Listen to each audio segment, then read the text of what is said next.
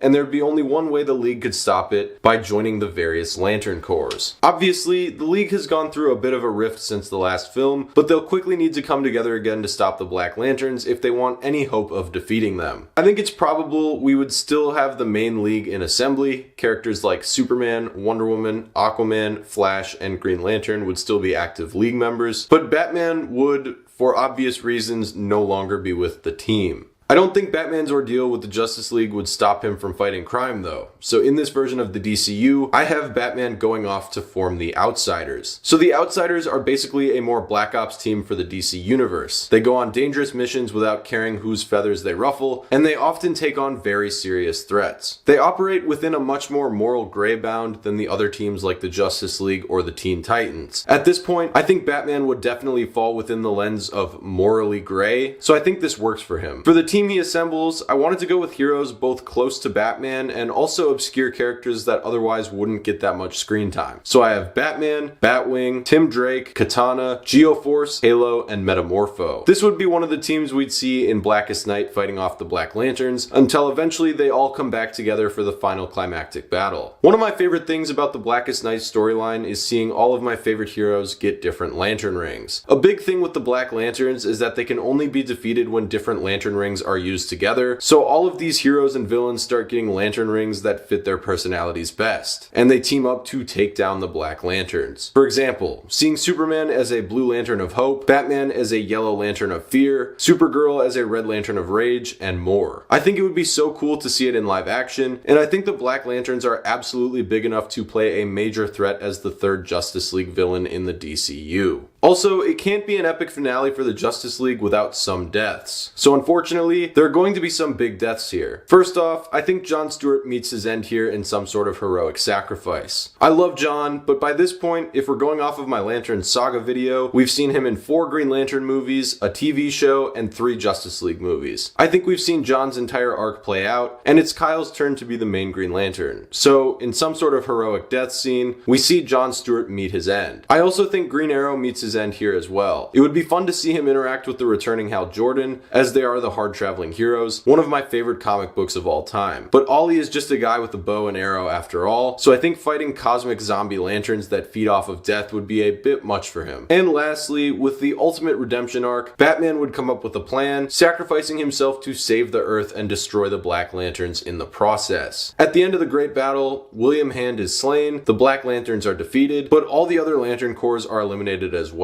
White Lantern Hal Jordan plays a large role in the defeat of the Lanterns as well, but in the end retires from his Lantern duties and goes to live out the rest of his life in retirement. In a sort of epilogue, we see Aquaman returns to the throne of Atlantis, Wonder Woman becomes Queen of Themyscira, Dick Grayson takes over as the new Batman, Kyle Rayner sets off to rebuild the Green Lantern Corps after it's eliminated, Wally West remains the protector of Keystone and Central City, Superman becomes a part-time member so he can focus on raising his son John, and Connor Hawke, the son of Green Arrow, becomes the new Green Arrow. The League loosely will remain intact in the coming years as a new generation slowly begins to take over. I just don't think you can do the MCU route of killing off your 2 biggest heroes. You need to keep either Superman or Batman around to keep a DC movie universe going. I actually do think people would show up for a Dick Grayson Batman movie, which is why I went with this choice. But yeah, that's how I would do a DCU Justice League Saga. If you enjoyed the video, please remember to like it and hype it as well. That does a lot for the channel. And yeah, I really appreciate your guys' support. Thank you so much for watching, and I will see you in the next one.